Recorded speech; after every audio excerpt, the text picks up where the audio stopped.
Good evening. Thousands of people, including military veterans, politicians and bikers, have attended the funeral in Plymouth of the former soldier Dennis Hutchings. The 80-year-old from Corsounds in Cornwall served in Northern Ireland and died in Belfast last month after contracting COVID while standing trial over a fatal shooting in 1974. Today his family told ITV News how grateful they were for the support they've received. Jackie Bird reports. On his final journey, Dennis Hutchings was accompanied by hundreds of outriders as he travelled from his home in Cornwall to Plymouth's Minster Church.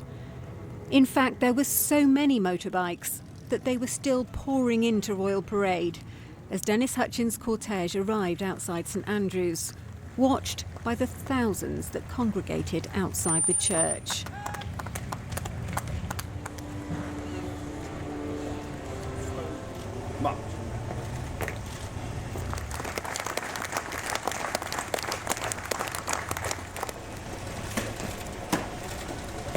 This was a full military funeral for a man whose last days have been dogged by controversy.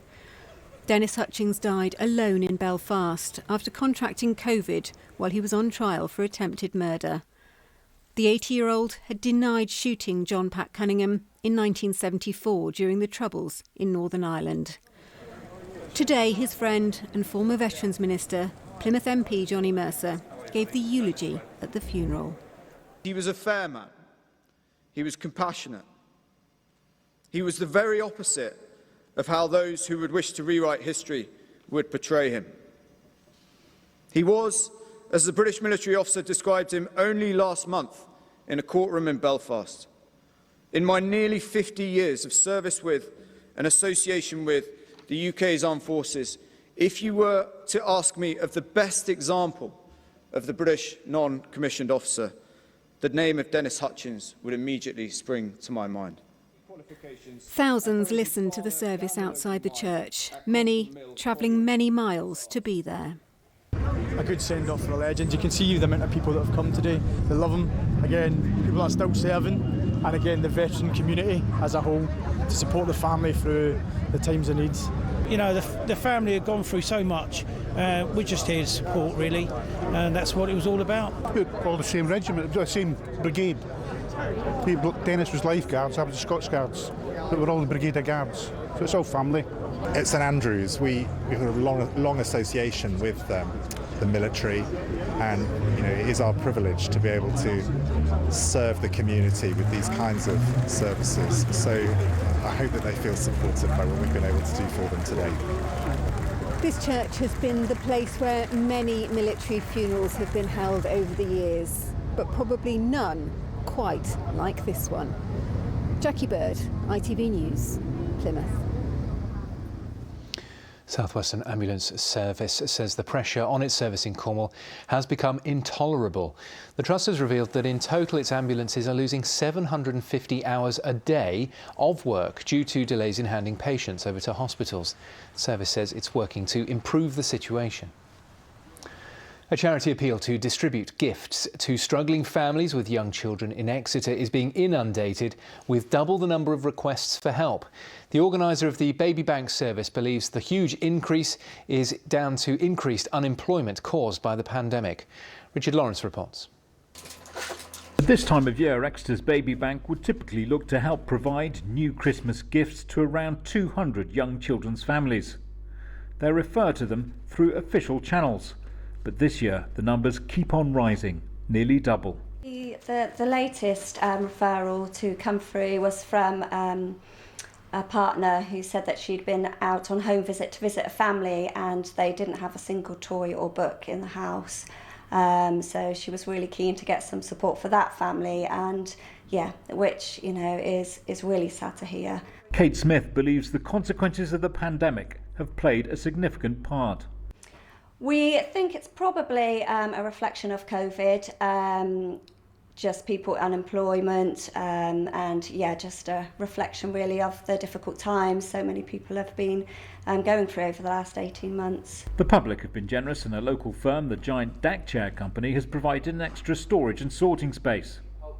Well, we just had some spare space that we could sort of loan to them for the lead up to Christmas. that we weren't using, we weren't making use of, and they only needed it for a few weeks, so it sort of worked well for us. Oh, in a way, I guess it's a shame that they've had to sort of double their capacity, but like I say, it's really good that they have been able to step up and help out where they can. The Exeter Baby Bank normally operates from the basement of the Harvester pub on Exeter's Quay and is appealing for people to drop off gifts or gift bags.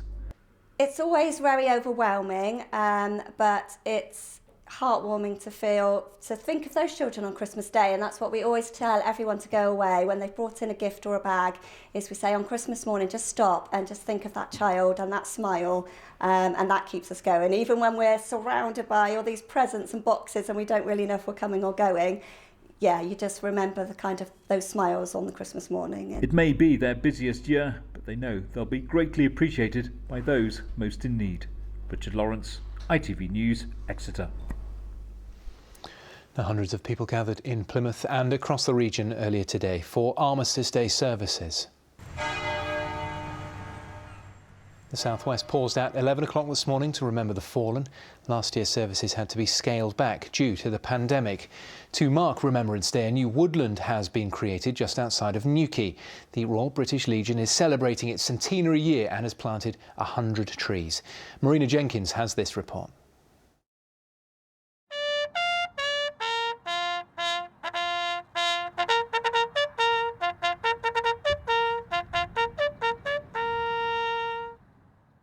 A moment to remember the servicemen and women who died fighting for our freedom. For more than 100 years, remembrance has been part of the fabric of society, and this year marks a special milestone for the Royal British Legion. It's our centenary year, and for the centenary we look back, but then we also look forward. And for us to be here at Nunsledden today, where we have young children, the future of the Royal British Legion, they're also the custodians of remembrance. I can't think of a better place. A new centenary woodland has been planted here at Nunsledden School, a joint venture by the Legion and the Duchy. The opening coincides with COP26, and the new space is already proving to be a success with these three. Good, it has a really soft texture. Once it's pine trees fully grown, they smell really nice. It's really nice because if you need space, you can just come out here and have and reflect on what's happened. It's really great for the environment because the more trees you have, the more oxygen you would have for the animals and you. It's a good place to go when you're remembering someone that's died in the war. The Lord Lieutenant of Cornwall was moved by the children's enthusiasm and the familiarity that the service brings each year. The last post and the Reveille are always chilling, and for someone who's been in the army for a long time, it makes you think of what you've done in the past and of comrades you've lost and friends you've lost, and on how well the armed forces do.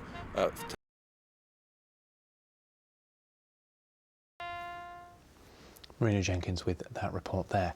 As part of today's Remembrance commemoration, St Michael's Mount in Cornwall was illuminated red at sunrise and again at sunset. The idea came from the Veterans Charity to light up West Country landmarks and include aircraft at RNAS Culdrose and at RAF St Morgan. Let's get you the forecast now for the next couple of days. Charlie has the details for you tonight. Now, as we head through the rest of this week, there'll be a little bit more brightness around, certainly through tomorrow, but also some fairly strong winds tomorrow and a few outbreaks of rain. The weekend looks a bit calmer, a bit quieter, but there'll be a bit more cloud in the sky by the looks of things. And actually, increasing clouds, one thing we're going to see for the rest of tonight, including some strengthening winds and a few outbreaks of rain as well. So temperatures, although they're chilly right now, will pick up by the end of the night to, well, back to the low teens, I think, for most of us. And the one thing you'll notice right the way through Friday will be that wind. It's going to be much stronger than we have been used to.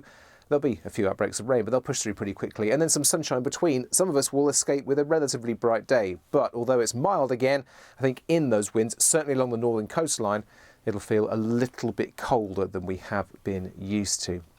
As for the weekend, well, we're going to see the low pressure that's bringing the windy weather tomorrow move away. So pretty quiet and calm as we head through Saturday.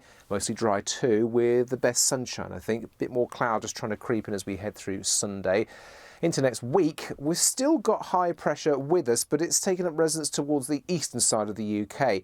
The winds have become a bit more easterly in that sense, so it will be a little bit cooler. The values you can see there, very much average for the time of year, but it will feel a bit cooler. We're probably going to see some cooler nights as well, but it looks like we're not going to see that much sunshine. Charlie, thank you. That's the way it looks across the West Country tonight. We'll see you again tomorrow. Have a lovely evening. Bye-bye.